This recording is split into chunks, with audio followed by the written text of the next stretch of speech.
Hey, everybody. Welcome to the Santita Jackson Show here on AM 950 Radio, the voice of progressive Minnesota, sending everyone so much love. Let's talk about the whiplash that we all have. We told you it wasn't going to take very long, but no one knew that it was going to happen so quickly. Now, the GOP, they're getting backlash. They are getting an earful from their constituents. They are saying, wait a minute, cuts to Social Security, Medicare, Medicaid, losing my job. Are you serious right now? What is going on? How is Donald Trump a king? No, I didn't vote for that. Tyranny. We're hearing a lot that's going on out here. So I want to hear what your thoughts are. I want to hear what your thoughts are because this is big. Um, one of the members of the Congressional Black Caucus in North Carolina had her town hall, her virtual town hall had 19,000 people.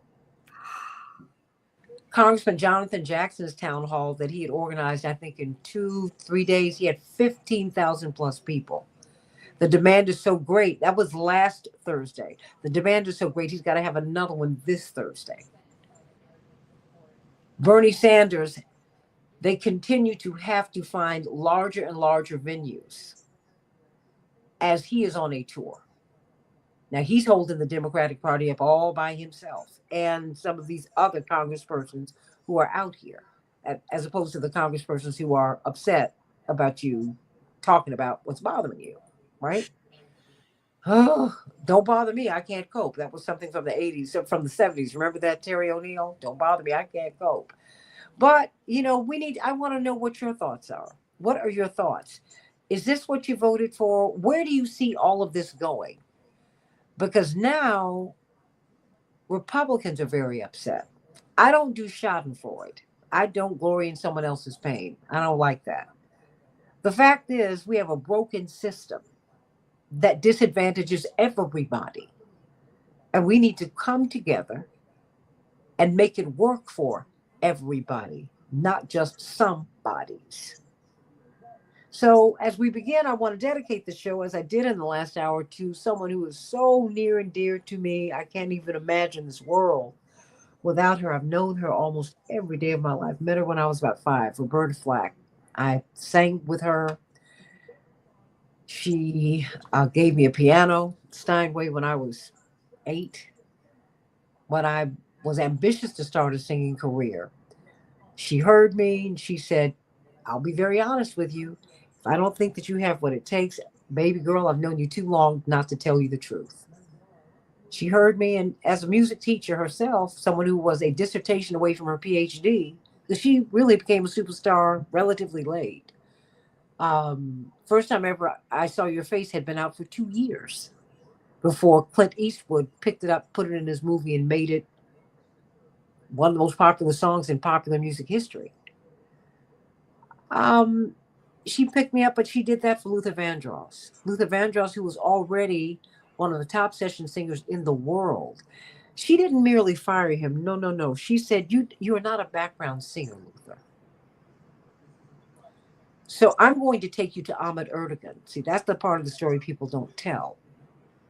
With her, with all of her credibility, she and U2 are the only pop acts in the history of the Grammys to have pop song of the year in consecutive years. She held on to that for almost 3 decades. Okay? She's one of the most consequential persons in popular music. And indeed, she was on the cover of Time magazine as really the emblem of Black pop, which did not really exist until she brought it into our consciousness. Well, she made a transition this morning. She had been struggling with ALS, and she'd had several strokes. And so over the past 4 or 5 years,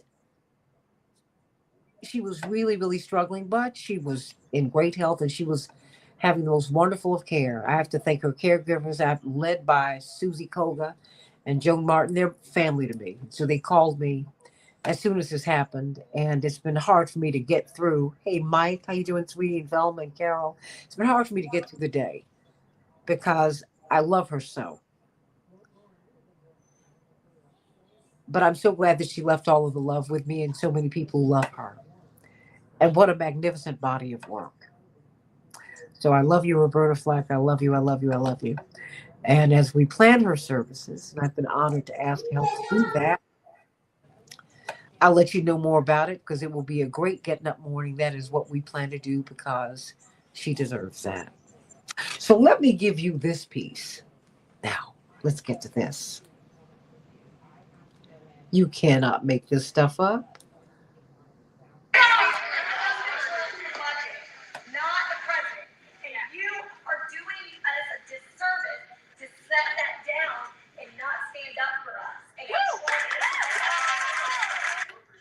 the nuclear workers, the NNSA, nuclear stockpile, and CDC workers working on the bird flu being fired by Doge and then having to be rehired when someone realized, oh gosh, we need those people. Why is the supposedly conservative party taking such a radical and extremist and sloppy approach to this?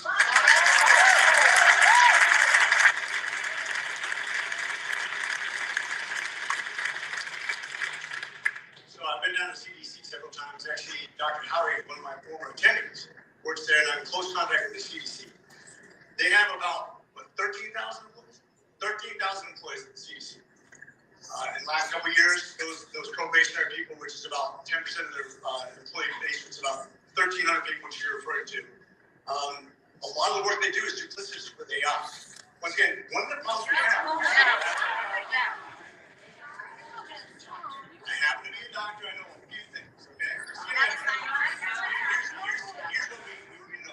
If you have 13,000 employees, and I'm sure you're aware of the size of government, the second biggest leading job creators in the last 4 years has been government. Next to healthcare. Healthcare first, government second. If we continue to grow the size of government and we can't afford it, it's going to have shortfalls in your Medicare, Medicaid, Social Security, and other things that we can't afford, guys. We have to make some decisions.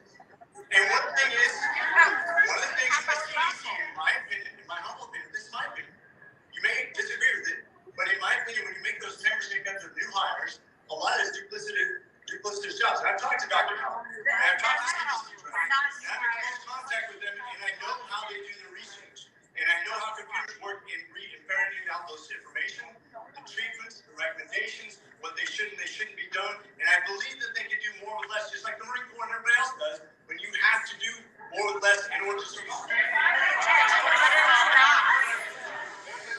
Well, nobody can hear him when you're yelling. Please let him continue. I understand. Trying to do more with less. That's reasonable. What's not reasonable is taking this chainsaw approach, which they obviously admit when they fired these people and then decided, oh, we fired the wrong people. We got to bring them back in. Why is this being jammed down the pipe so rushed and sloppily? So, well,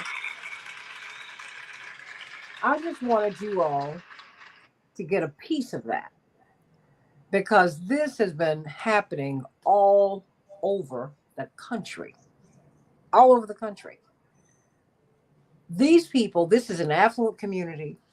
This congressman, first term, I was asking my brother about him, Representative Rich McCormick in Georgia. It's an affluent community. It's a white community. And he's a first termer, as you can hear. He's a physician. And a lot of people in Congress, this is their second or third job. You know this, Texas State Representative Ron Reynolds, because you have other jobs, businesses. Attorney Terry O'Neill, President Emeritus, National Organization of Women, and candidate Chappelle Wells. Can you believe it? Yes, she is running for office, but she is also a woman of the people, and she's been organizing. And so I wanted to have her on here and so, hey, let's talk about this because Terry O'Neill, these folks are really, really angry. And I know that this gentleman never expected to be, because it was more contentious than that. And it's happening all over the country. And at the same time, Bernie Sanders is now barnstorming the country. And they can't find venues big enough. Every time they book a place that holds 500, they got 1,000, no, 2,000, no, 5,000 people still down the street, down the block. Folks are furious. And you can't say it's just Republicans, it's Democrats. Everybody's angry. Everybody. So, Terry O'Neill, your thoughts. As soon as I reached out to you, you said, I cannot wait to talk about this. I told you this was going to happen. Okay, Terry, come off mute. Let's talk about it.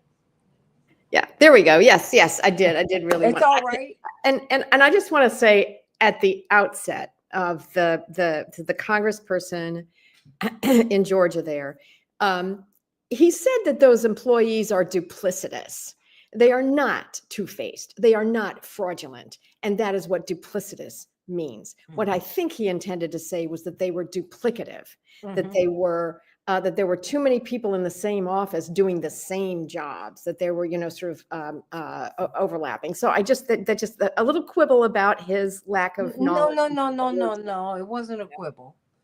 Yeah, because you got to be very careful with your language, and you know that. I mean, man serves in Congress. He should really know what words mean, or else use words that he knows, that he really for sure knows what they mean. That part. But the other thing is that you notice that this is a man who is supporting tax breaks for billionaires, mm-hmm. and yet he is saying, oh, well, everybody has to do more with less.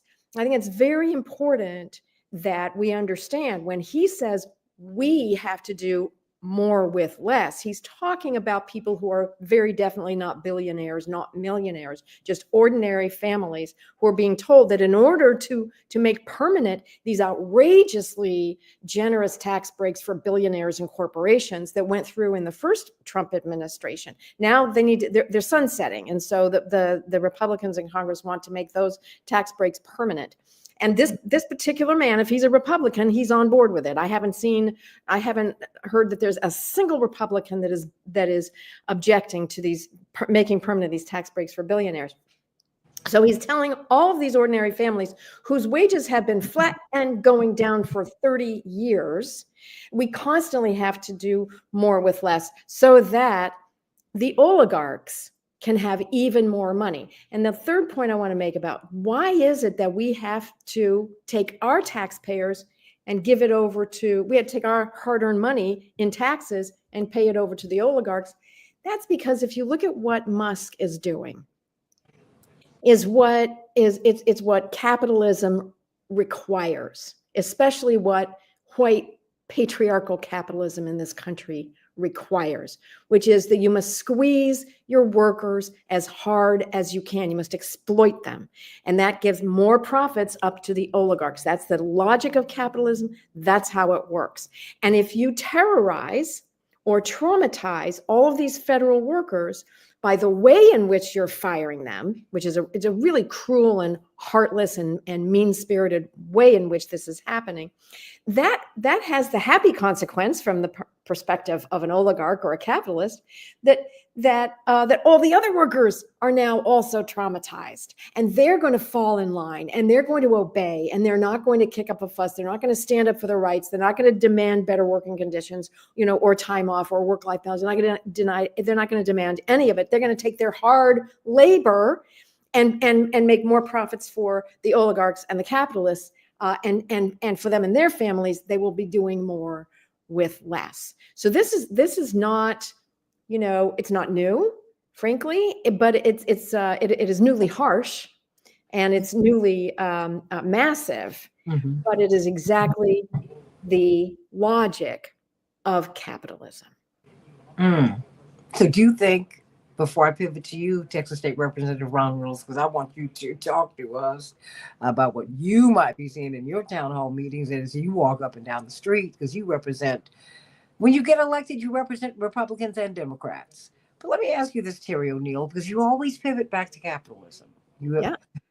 What do you think that it seems like young people, they're not afraid of these different labels and different ideologies.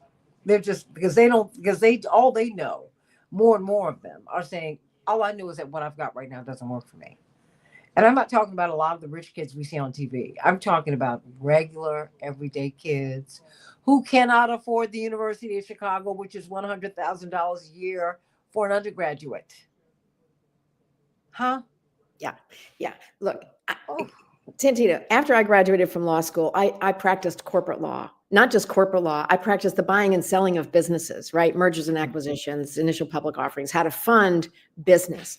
I believed in the Securities and Exchange Commission. I thought it was a really good agency. It would keep people, honest, who were trying to make a living. And then I went in to teach, and I taught corporate law for 12 years. It took me many years, and during the time, by the way, that I practiced corporate law and then taught corporate law, you saw everything change, right? We saw so I graduated law school in 1980, the same year that Ronald Reagan was elected president. And what you began to see beginning in the 1980s was this flattening out of wages, the destruction of unions, and therefore the flattening out of wages for ordinary people. And you began to see enormous differentials between the CEOs of corporations, what they are making. Back in the early 90s, the differential was a factor of 30. So a CEO was making about 30 times what the ordinary worker in that person's company was making. Now it's 300 times, right? And so I was through the 90s, I became more and more and more concerned that capitalism was being twisted and harmed. That the way to fix the problem was to help capitalism, sort of save capitalism from itself, if you will, have adequate regulation that could rein in the excesses of capitalism and the harms that capitalism could do. Have steeply progressive taxes so that you don't really stop people from making a profit, but you do tax them appropriately. You by no means wipe out their profits in tax, but taxing them, and you take that tax money from the top and you put it right into the bottom so that people in the bottom have an opportunity to come up and get into the middle class. I really believed that all of that stuff was possible. I left teaching in 2001. It's now been 25 years. And what the 21st century, I think, is teaching us is that, in fact, capitalism is not broken. It has not been broken. It was not twisted by evil-minded people. It is operating as designed. It was reined in by FDR and other Democrats for many, many years. But that was not true capitalism. Capitalism today, as we see Elon Musk, the way he dehumanizes with the everyone who's chainsaw. not a billionaire, with the chainsaw thing. Everyone who's not a billionaire is not a human to him. That's capitalism as designed, I'm sorry to say. And let me just say this, in this country, capitalism has always required racism to be as successful as it has been. What was slavery but paying your workers $0, right? Zero wages. That's not all that slavery was, but that's the basis of it, is a capitalist decision that we don't want to pay our workers anything. And so in this country, capitalism has always been deeply racist and deeply patriarchal. If you can take half the population and dehumanize them because they're women, and so they're not going to get ahead, they're not going to be able to have any autonomy over their own bodies, let alone autonomy in the workplace. That's another way that capitalism is able to promote more profits for the quote unquote owners, who today are actual oligarchs. So yes, I have come to I keep coming back to capitalism, maybe because, of where I was when I started out. No, I mean, it was not a criticism. It was an observation. Yeah. I think you're also kind of in the flow of the ideas at this point, because as I listen to young people, they say this is not working unless they were born wealthy. And even many of those who were born wealthy say this is it's socially unsustainable. Texas State Representative Ron Reynolds, who's head of the Black Legislative Caucus there, and indeed, this is the state where most Black people in America are moving to live. It has more Black people in that state than any other state in the union. Whew, giving you a mouthful. Are you surprised when you see these congresspersons, these Republican congresspersons go home at facing this kind of hostility? I'm not at all surprised, Santita, and I think Terry was. I agree with her sentiments and her commentary was on point. But I think that what these Congress people are finding when they step out of their echo chambers, where they're just listening to the MAGA talking points from their Republican leadership, they are getting a dose of reality. They're getting a dose of how the F around and find out part, right?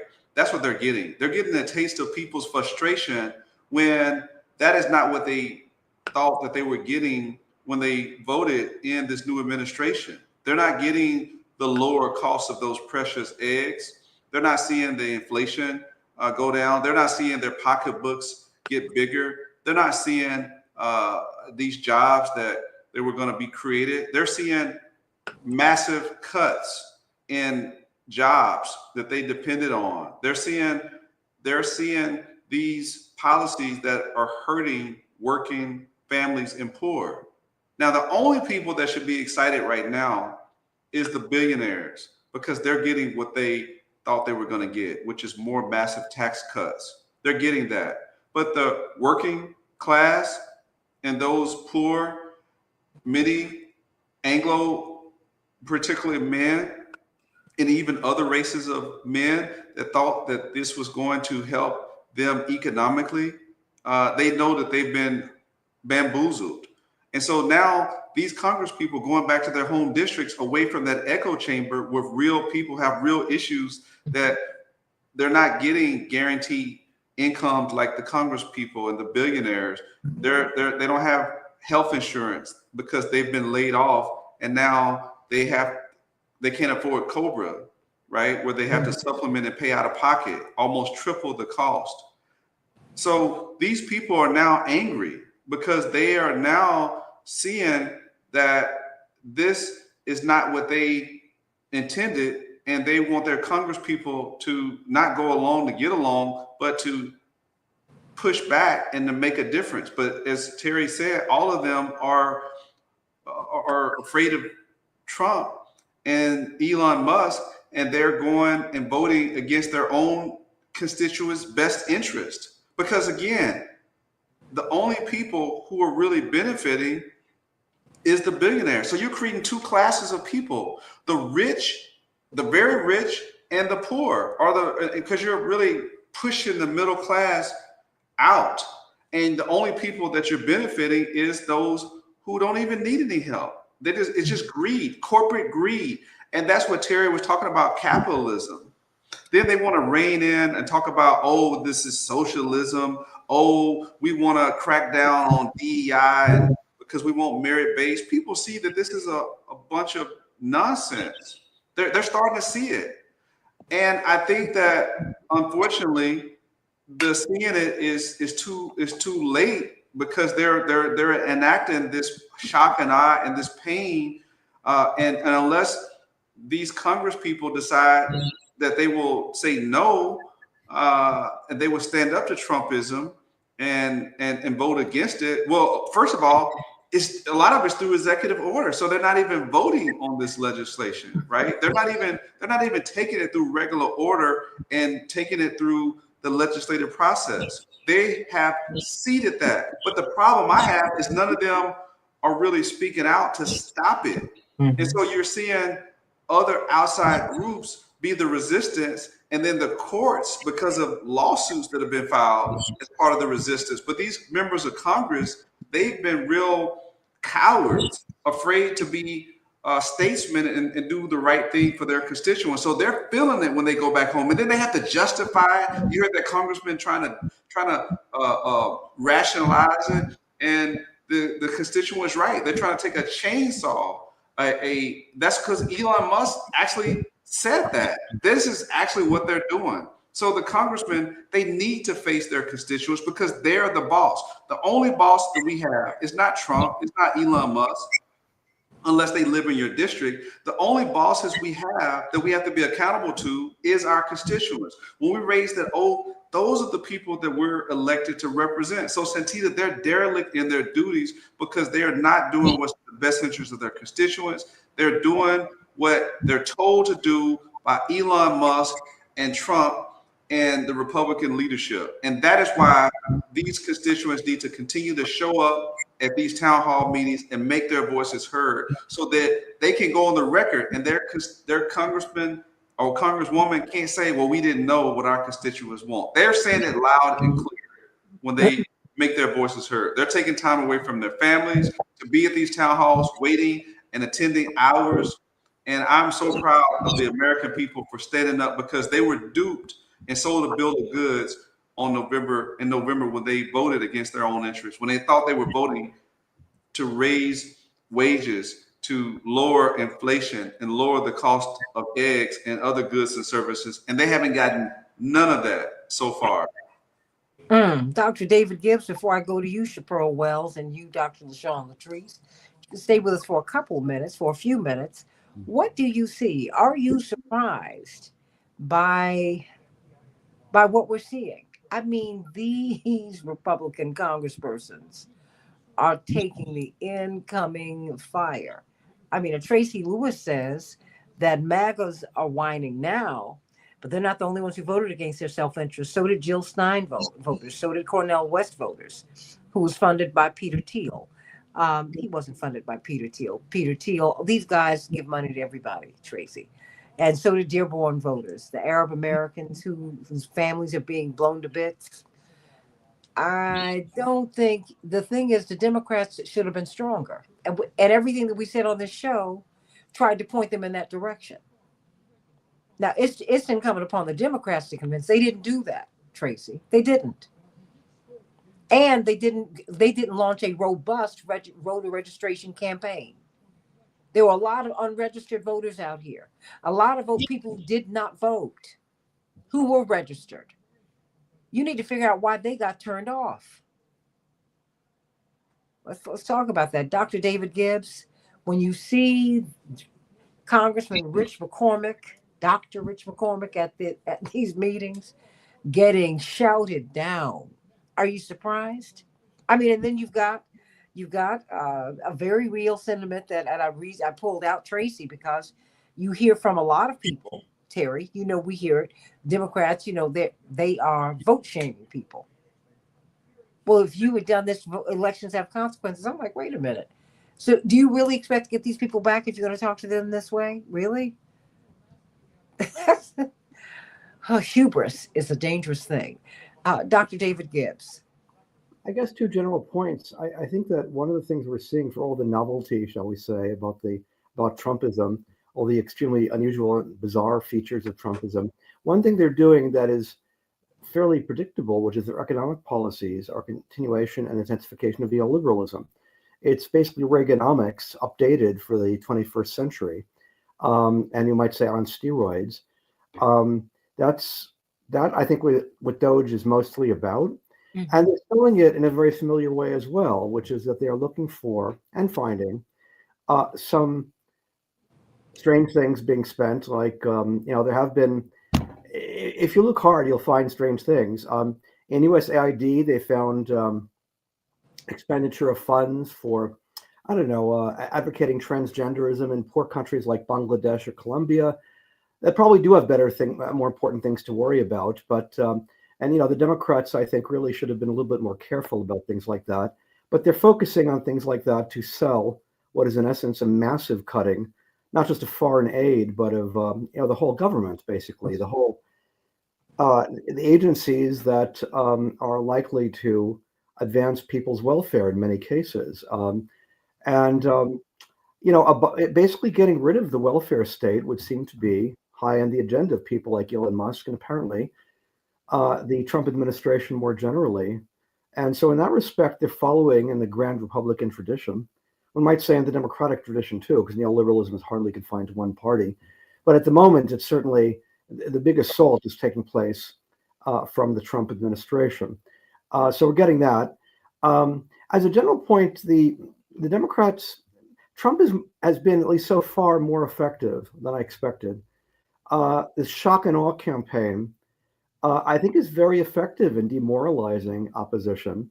And so the Democrats don't really know how to respond. I mean, again, I compare it to 2016 when you had mass demonstrations, hundreds of thousands of people in the street. We're not seeing that this time. I think, first of all, people are exhausted. Second of all, as I said, they don't know how to respond. Trump's popularity, it should be noted, is exceptionally low for an incoming president. He doesn't have that much room to maneuver. I think the odds are, in the end, this will hurt him once people realize they need some of these agencies. But in the short term, he probably getting some support from looking like a bundle of energy, doing the public's business by cutting waste and fraud. At least that's how it's being presented. I don't see the Democrats as being that effective in opposing it. The tremendous effort I don't know about tremendous, but the efforts they made on behalf of USAID, I think this ignores the fact foreign aid has never been popular with the public. I think it should be, but it's not. And so it was, I think, foolish to use so much political credit on that specific agency. They would have been better off doing things like defending Medicaid, which people really depend upon. And that would just be more, Democrats just aren't that savvy. I mean, we've seen that in the election after election after election. They seem to be pitching their to people with high incomes and advanced degrees. And they're still doing it. They're using a lot of jargony language. We see this all the time, where the Republicans use these Anglo-Saxon phrases that is what more in tune with what people want to hear. A lot of what Trump is doing probably is borderline illegal or actually illegal, but I think the attitude is wait for the courts to overturn it. Some of it probably will be overturned by the courts, but of course the Republicans have an advantage there too, especially in the Supreme Court, which they've structured over years and multiple administrations in their favor. So they may well get away with some of what they're doing. The catch is they have a very thin majority in both houses of Congress, especially in the House. They're likely to lose their majority in the House in the upcoming congressional elections. That will constrain them to some extent. I do think the Democrats really do need to sit back and say, what the hell have we been doing wrong? And accept some self-criticism and acknowledge they have been screwing up a lot. And that's one of the reasons we have Donald Trump a second time. A lot of this I do blame on the Democrats, on their incompetence. And the fact is they've forgotten how to appeal to working people. They've forgotten how to speak in ordinary English. They're speaking too much in this sort of jargony style, which just doesn't work. And so I think that's one of the reasons we're having Donald Trump here. And, they're using the culture wars now to sell neoliberalism. That's a longstanding Republican technique, one that has worked before. And at least in the short term, it's working now. I think, again, in the longer term, the effects of this will catch up with them. But one of the catches is the Democrats have set themselves up for a lot of these things. They should have had their own version of Doge to genuinely look at over bureaucratization and efficiencies and cut it in a more effective way, rather than setting themselves up for these kinds of attacks and letting the Republicans do it and eviscerate the welfare state. So I think the response to this is the Democrats, before they do anything, should sit back and do a self-examination and accept a lot of self-criticism, because they helped create the situation, the very bad situation we're all in right now. Dr. David Gibbs, there was a song that was popular in the 60s as people were marching. Which side are you on? Which side are you on? I think the Democrats have to make that decision. Yeah. Are you going to be on the side of the people, or are you going to be on the side of the oligarchs? Yeah. Because that really, to me, is the real problem here. Because they are messaging. They're doing just what they're messaging. They're messaging. It's messy. Because they could win if they had a mind to. In the mid 80s, the Trump of my youth was Ronald Reagan. He was very conservative. He ran on an anti-civil rights platform. One of his opening events was in Philadelphia, Mississippi, famous for being the burial site, the lynching site of Goodman, Schwerner, and Cheney. There was no other reason to get there. When he went there, he even shocked the legacy media. They were like, what is this man doing? And he won. Yeah. And he won. And then he went in and fired a whole class of workers. Not even a year into his presidency. Wait. But, and Democrats did not raise a peep. The only Democrat who really opposed him was Jesse Jackson in 84. I'm not talking about my dad, y'all. I'm talking facts. Because who was it? Mondale wasn't saying anything that appealed to people. You know that, Terry.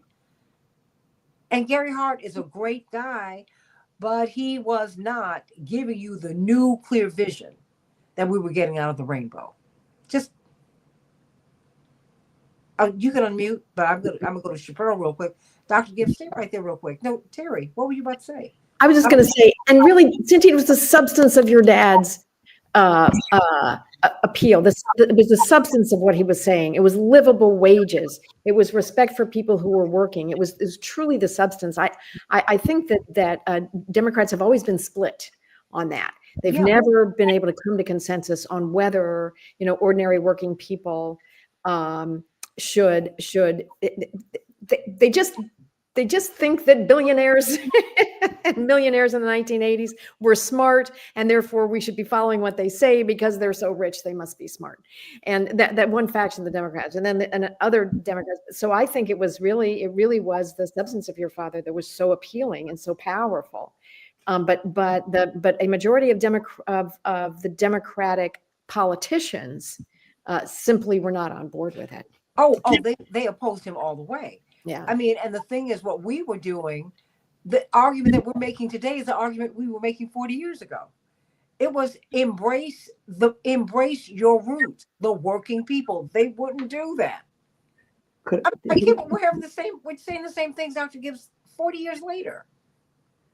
One of the things that did stand out about the Jesse Jackson campaign, especially in '88, was that there was a real kind of effort to build a kind of multiracial working class kind of coalition. I remember him marching with dispossessed farmers in the Middle West, for example. And he also had a very effective verbal style. He did not use terms like intersectionality or cisgender normativities. He didn't talk that way. All right. He talked in a way that was accessible to people. The Democrats have simply forgotten how to do that. And they really have, including progressives like AOC and so on. She's done some very positive things, but her style is really not for the people without college degrees, let's put it that way.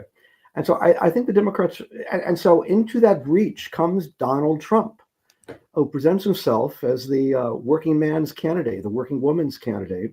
And he did get working class support, and now he's harming those people actively and getting away with it, at least for the moment.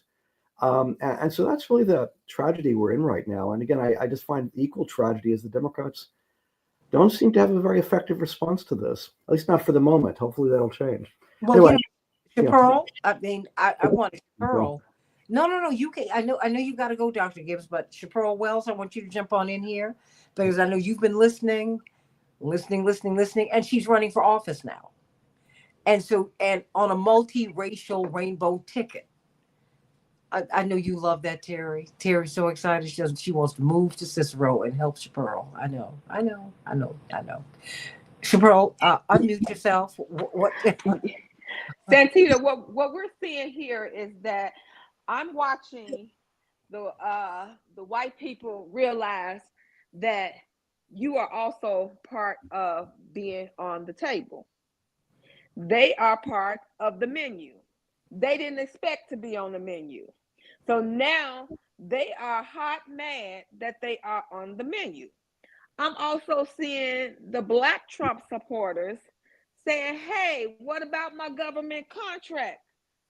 You on the menu because you DEI. You didn't know he was going to take DEI. But when you was supporting him, you was all for it until he said the DEI is the target. So now you on the menu. I see all the white women who voted with their husbands instead of their interest in their uterus. They are also on the menu. So what I've noticed, Santita, is that everybody is on the menu, and Black women over here been saying, we told you. We told you was gonna be on that menu.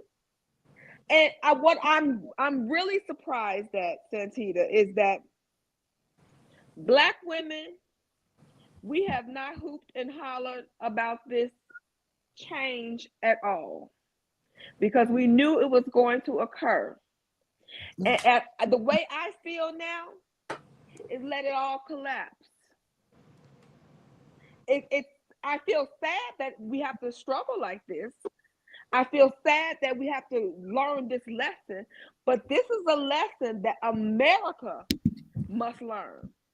It was a quote on Facebook going around is that I don't understand how people who are in the 99% helping the people in the 1%.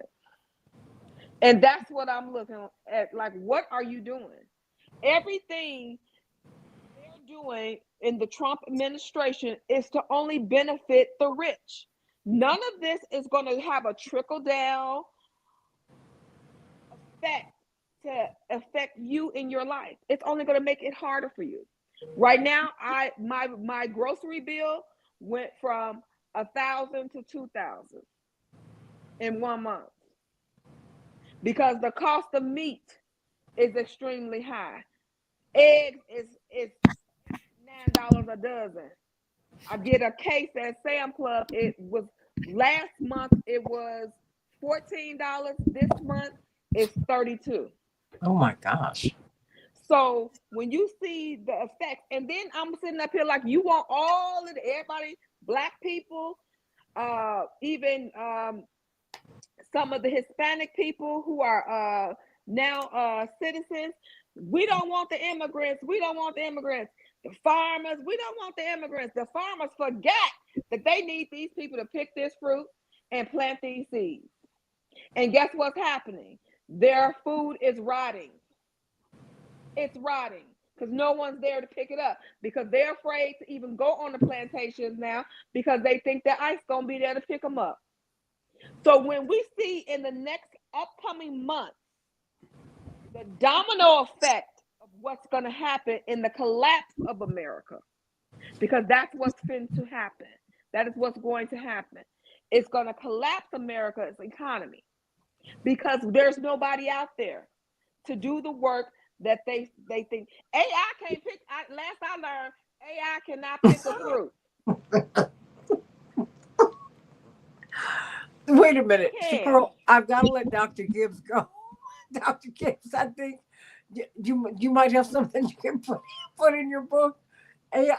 AI can't pick fruit. I think that's a great title.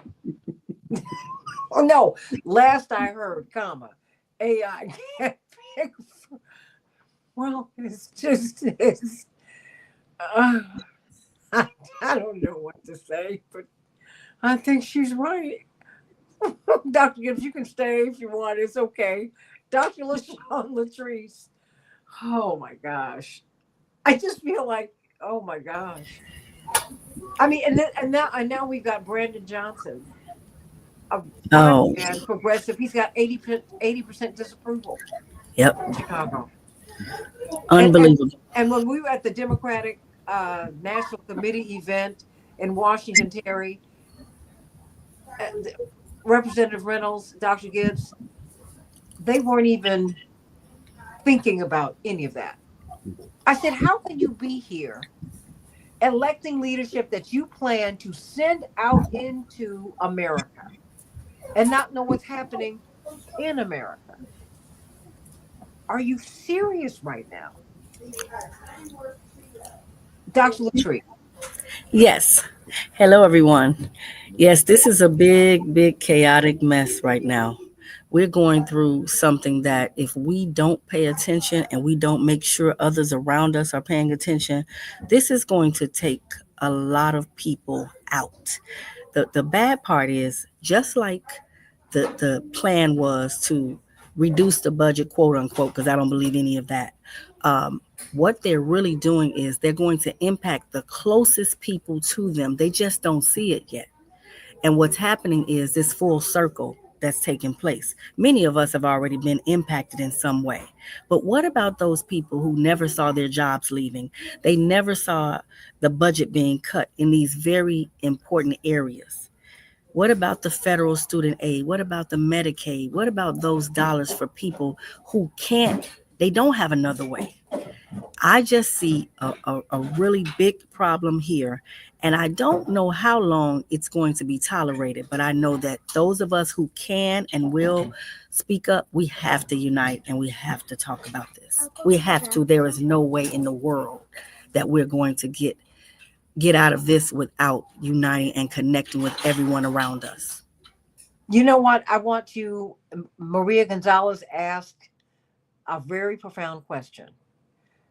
Uh, I just want to know what I can do to stop it. Call 202-224-3121. 202-224-3121. Ask to speak to a congressperson. Call these Republicans, but call the Democrats too. Call them all. Focus on the Republicans because, see, they're now getting squeezed from the White House and from your house. Let's see where they're going to land. Because now these people are afraid to go home. Because we're at the beginning of this, everybody. These people are losing jobs. They never see, people function out of their own self-interest, and that is a dangerous thing. Selfishly, I'm voting because I'm going to get a contract. You made the point, Chaparral. Okay. Yeah, but you didn't know they were going to cancel DEI and get rid of the chairman of the Joint Chiefs of Staff, who has a stellar record because he's the black guy. Don't unmute yourself, Terry. It's a real thing. No, seriously. Yeah. It's the conversation we're having here. It's because he's black. They fired him because he's black. Period. He's standing there. They're saying that lauding him, saying he does great work. He's respected by the whole community, and they let him go. Okay, now so you all okay? That's why you voted for Trump. But hold All on, right. Santita, before you go there, the hypocrisy of the merit-based argument is a bunch of nonsense.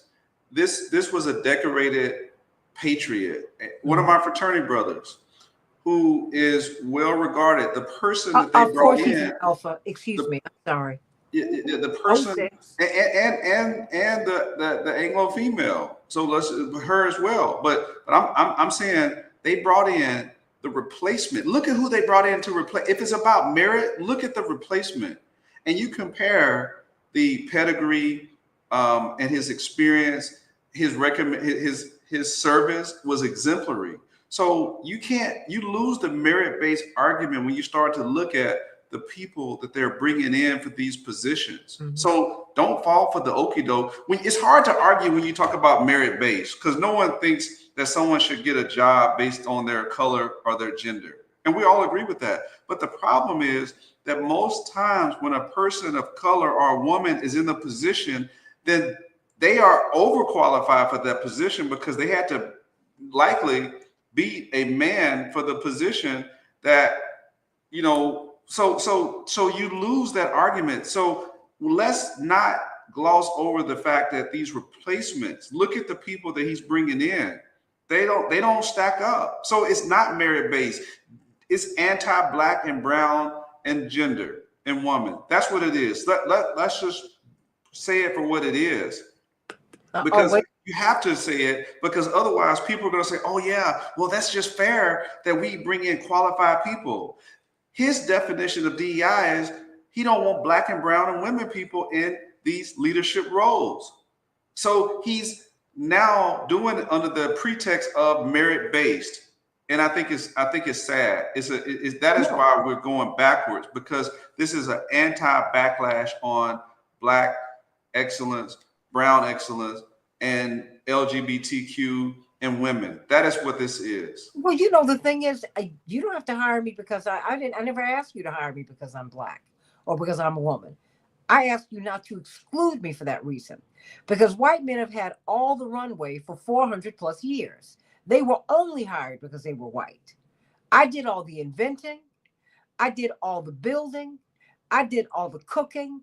I did all the hunting, the planting. I did everything, but I would not get the credit. I built the White House twice. You don't give me credit for that. I built the Capitol. I built everything here. I don't want to be excluded because of my race, because of my gender, because of my emotional orientation. See, we need to stop talking about sex because people get all crazy about that. Someone's key fits your lock. Let it go. You love who you love. That's your business. Period. Nobody needs to be in that. Nobody. This is ridiculous. We're having really ridiculous cultural arguments, and the Democrats need to stop doing that, because you're also offending people. People, Terry, believe what they believe, they feel what they feel, and they ought to be able to teach their children as they want to. What you don't do is teach your children to hate. But people ought to believe leave people alone. Leave them alone. And let them settle out of a lot of these matters amongst themselves. That's what we need to do. A lot of what we're discussing, these cultural issues, they're unsettled science. We're now beginning to see that a lot of the medicines that we've been taking, it's an experiment. And you keep testing, you keep tweaking until you get it right. Stop. Well, what we're doing now, you're seeing people who never thought they'd be in this position, and now they are here. And I'm hoping that they will learn from this. That's my thing. I just want them to learn. I want them to come. I want them to be better. I want them to be better, not bitter. So, okay.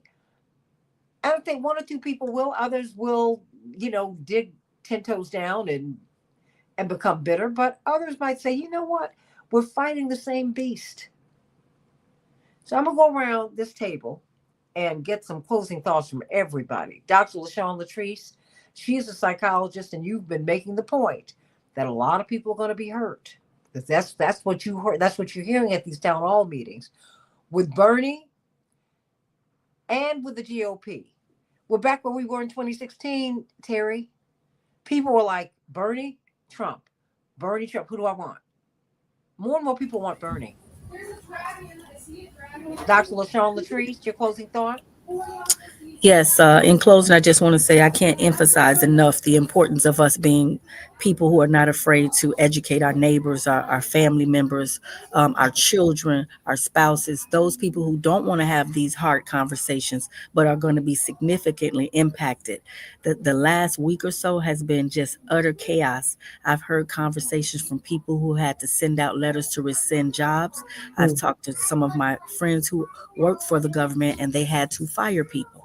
They are completely caught off guard by this. But what they're saying is, if we don't stand up and we don't say something, and we don't hold these elected officials accountable, those who are not speaking up for us, we're going to be fighting an uphill battle, and we're not going to win. So we have to unite. It's way too important. At this point now, mortgages are going to be affected. People's apartments are going to be affected. This is going to affect so many things economically if people don't engage. You need to say before you go, correctional officer for the lockdown, he's 06. Hello, he's one of your brothers. Okay, 06. I love it. And Solomon, I'm so glad you're here. He supports Elon Musk and what Trump are doing.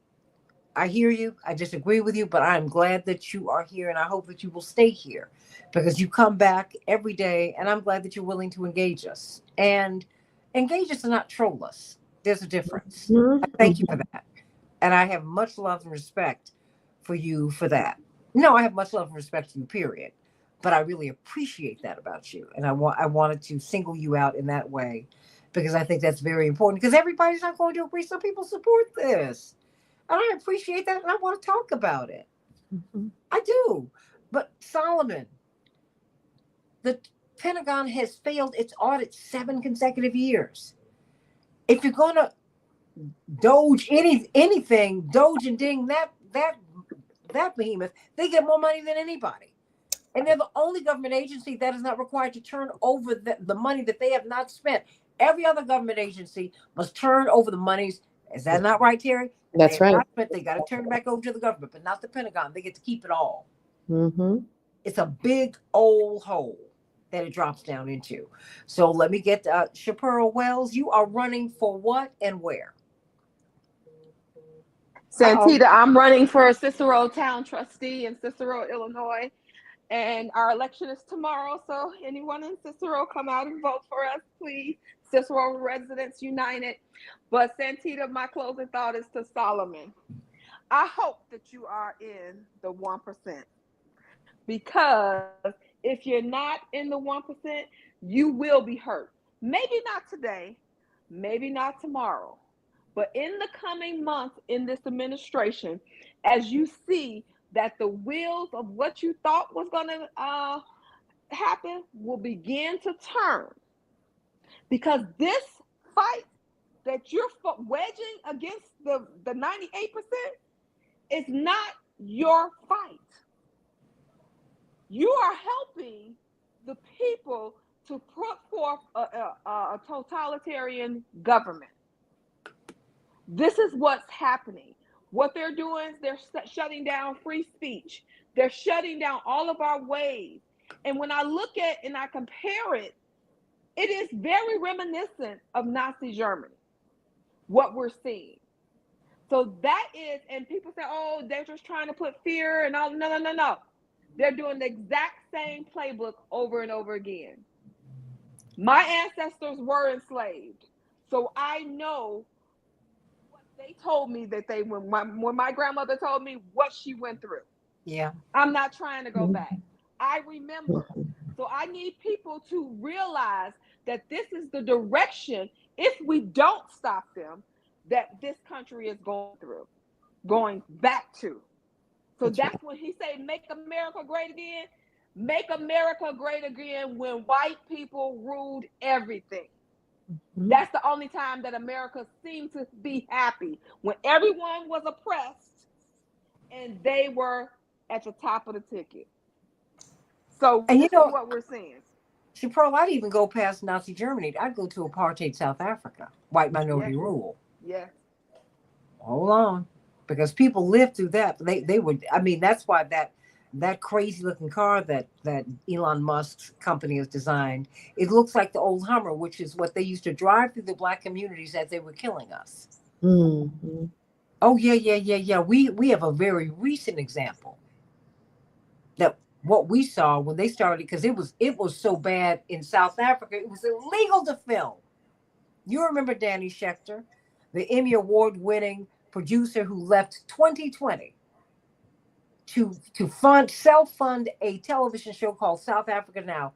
People were risking their lives sneaking out film, so we could see what was happening over there in the 80s and moving into, that's what helped to push Mandela into freedom. Mm-hmm. You ought to be frightened by what happened, what they did in South Africa, not just South Africa, but in that region of the world. They killed black people for sport. Remember, King Leopold killed 20 million black people in the Belgian Congo.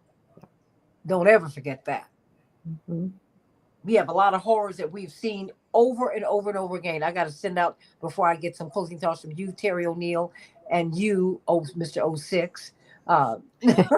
Effie Rolfe, who is a legend in radio here and really in all of inspirational radio. She's really been a giant in the black church space, but she has been my sister. She has been so encouraging to me as I've moved in the radio, and I just love her and I thank her, and I'm so glad to see you, Effie. Please call me because I have a new phone and my numbers didn't transfer. Hey, giving her a shout out right here. So, Attorney Terry O'Neill.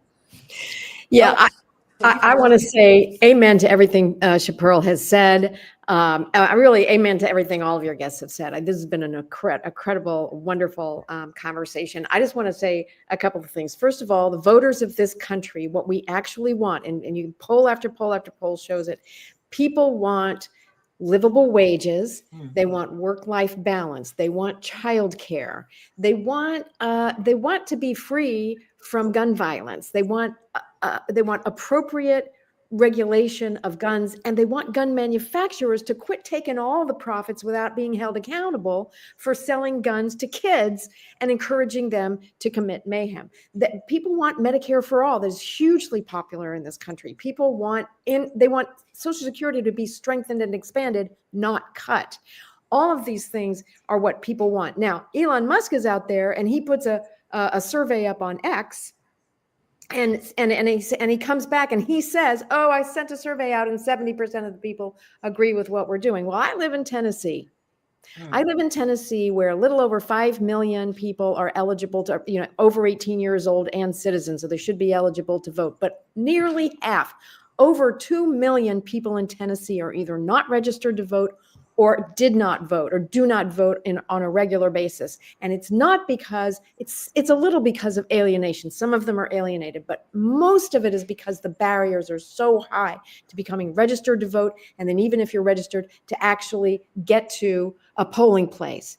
So when you say, "Oh, the people are with us, look how they vote," let's make voting available to everybody and stop what we do in Tennessee, which is we specifically target Black communities for voter suppression. So this is what people want. And I think the reason we're seeing a backlash is that a lot of people who voted for Trump really thought they were going to be getting better wages and better childcare and a better life for themselves. And that is not what the oligarchs have in mind for any of us. Shapiro is 100% right about that.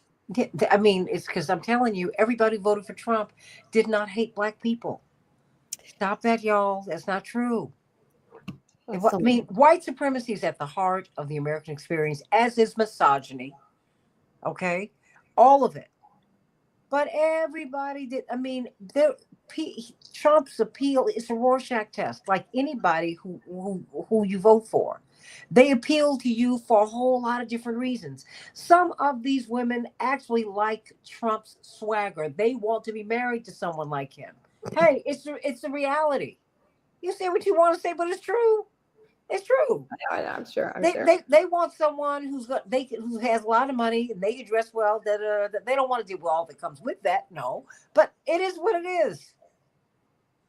There's a lot that people read a lot into everybody and everything, and they're not near the truth on most everything because they don't know what people go through to get to where they are or to stay there.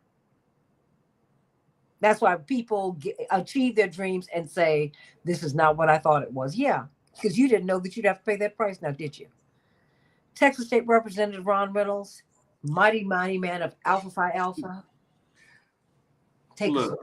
Look, I can't say any better than these amazing, phenomenal women.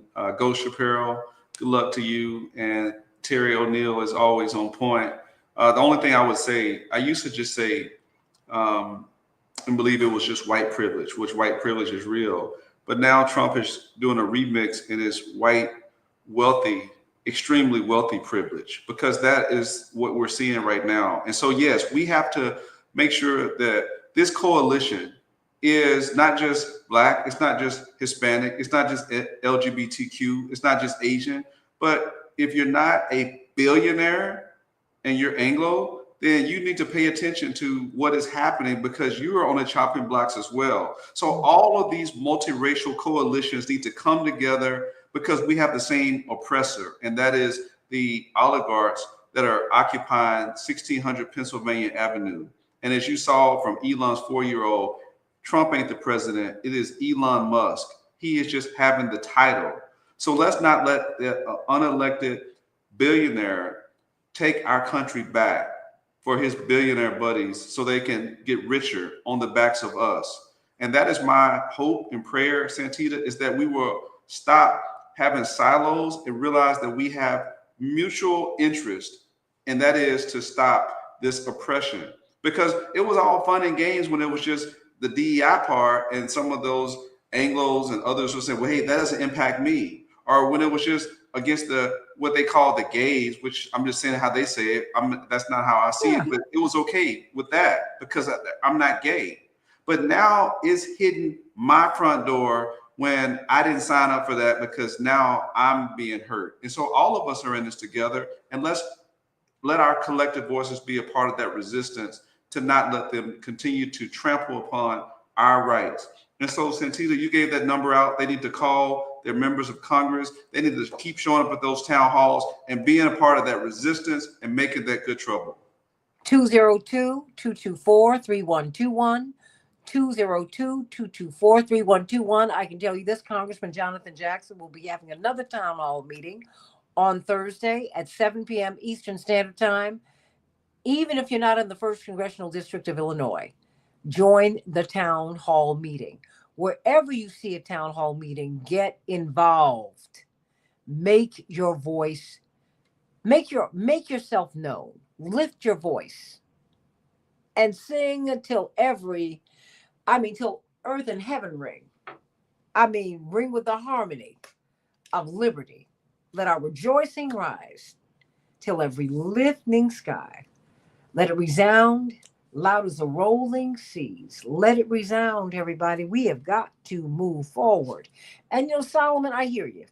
You said you're Black. You voted for Trump because you wanted the Democratic plantation busted up. That party does nothing for us. I would offer this to you. You ought to be anti-slavery. You ought to want to bust up all plantations. We have a duopoly, a two-party system. It's you run from one plantation to the next.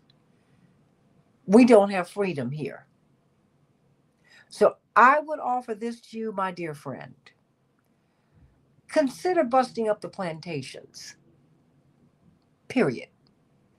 Let's have a system that works for everybody, because this system works for nobody. You don't win by hurting someone. You win by lifting someone up. Don't vote against something, vote for something. Just consider that. Just consider it. Democrats, we have done, and they're all racist and sexist. The question is, Reverend wasn't running to expand the Democratic Party. He was running to expand democracy and to strengthen the republic, period. But what was he going to do? Try and run with Reagan? I don't think so. You try to make something work. It's like, this is the horse we got to ride in on. Republicans supported us when we were trying to get free, but then when we wanted equality, they said, not so fast. I'm sick of all of them. We're in a new time. I hear you. But I'm saying, if you don't understand that history, then you cannot understand where you are. Compasses changes not. You always need context. Always. I know we're in a new time, but Dr. King's words resonate as loudly today as they did 60 years ago. And what we did 40 years ago, and what Reverend did up until he was in a wheelchair 3 years ago, it's as powerful today as it was when he started his ministry 60 years ago. You changed the name, but you haven't changed the game, Solomon. That's all I'm saying. You're on another plantation. You ain't free over there either. They told you they don't want DEI. They don't even want you in there. And Democrats ignore you. That's still the case. But you have to make your case and keep on pushing. Get people registered to vote and have people vote their interest.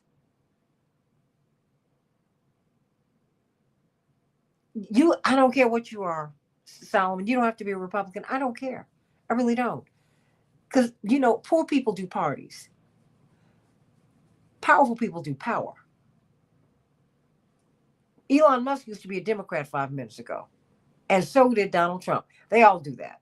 So get over that. That is not what this game is about. This is about power. Who can they ride? Who's going to get them across the finish line? Republicans do not like Donald Trump. The establishment, they can't stand him. They cannot stand him. But he caught fire with the people. And they did something that the Democrats have been unwilling to do. They said, you know what? We're going to ride this horse because he's going to get us across the finish line. Democrats had the opportunity to do that with Bernie, who's attracting more crowds than any Democrat in the game. And they still don't want it. That happened 40 years ago with the man who brought Bernie onto the national scene, Jesse Jackson. I'm telling you, it's all the same stuff. And you're right. Bernadette, don't buy on Friday. Everybody, did you hear about that, Terry O'Neill? Don't buy on Friday. Everybody, all the things that you need to get it. So nobody's shopping on Friday. So Absolutely. Yes. Don't buy on Friday. Everybody stay home. We can do that. Because these people want to bring in white Afrikaners who killed black South Africans and oppressed them. But the brown and black people, they don't want them. They're going to bring in 38,000 at the beginning, Ukrainians, who wouldn't let black folks get on the bus to get out of that, to get out of a war zone. Sweetie, I'm done with all of them. You can vote Republican as a strategy. I hear you. I'm just saying I want the strategy to work. I don't care how you vote. I really don't. And I don't care as in I don't care about you. I'm like, that doesn't matter to me. Because none of this stuff is getting us free. I don't like plantations, period. I don't like them. That's all I'm saying to you. That's all I'm saying, my sweet. So you could do whatever you want as a strategy. I just hope that your strategy works for everybody else. Okay? So I love you all. I love you, Terry O'Neill. Are you happy, Terry? We had a topic you really wanted. Oh, This was just wonderful. Thank you, Santita. I said, I don't even know if I put my phone down. Yes, I'm in. Count me in. I know. I saw it. Representative Ron Reynolds, count me in. Yeah. LaShawn Latrice. Oh, yeah. Chaparral Wells stepped away from the campaign trail for a hot second, but I'm so glad that you did. Everybody, we've got a lot of work to do. But let's just understand that we got to work with each other. Solomon, like I said to you in a very special way, thank you for being a part of this conversation, because I know there's a lot that with which you do not agree, but you're present. And I appreciate that. And you're welcome for the show, but thank you. The show wouldn't work without you, and it's for you. And I'm glad that you're not trolling us. I'm glad that you are trying to be a part of No, you're not trying. You're part of the family. Mm-hmm. Now, some other people might give you a hard time, but that's all right. That's what happens in families. It's just like going. You catch hell when you go when you go home for the holidays. You know you do. So that's all right. And we love you. Oh, your frat's talking to you. Correctional officer for the lockdown, Brother Ron Reynolds. Please support Habitat for Humanity. 06. Okay. Oh, sweet. Yeah. All right. I love you. That was a Delta call, because Deltas and Alphas were together at Howard. And the Qs and the AKAs were. Don't ask me why.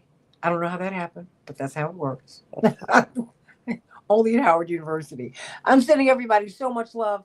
Chaparral, go for it. How can we support you, Chaparral? Hey, CiceroResidenceUnited.com. You can make a donation. You can come out and poll watch. You can door knock, whatever you can do. Phone bank. We need it all. CiceroResidenceUnited.com. CiceroResidenceUnited.com. Excellent. Yes, ma'am. Dr. LaShawn Latrice, Texas State Representative Ron Reynolds, Attorney Terry O'Neill. Woo! Well, we'll see what else is happening. Plus, we got to look at Social Security, Medicare, and Medicaid cuts and what that's going to mean. Yeah. Because that's a big deal, and that is on the chopping block. But mysteriously, not the Pentagon. Right. The Pentagon, who have failed their audit for 7 consecutive years. Yeah. And not the Pentagon, and not the tax breaks for the billionaires. Hello. Yeah. Come on. Think about that, everybody. Yeah. I love you all. I love all of you. I love you. I love you. I love you. Okay, 06, go on and legislate. Do you think? I love you. Have a good one, everybody. You too. Bye, everyone. Bye-bye. Bye-bye. Chaparral, you happy? Yes, ma'am. Thank you so much.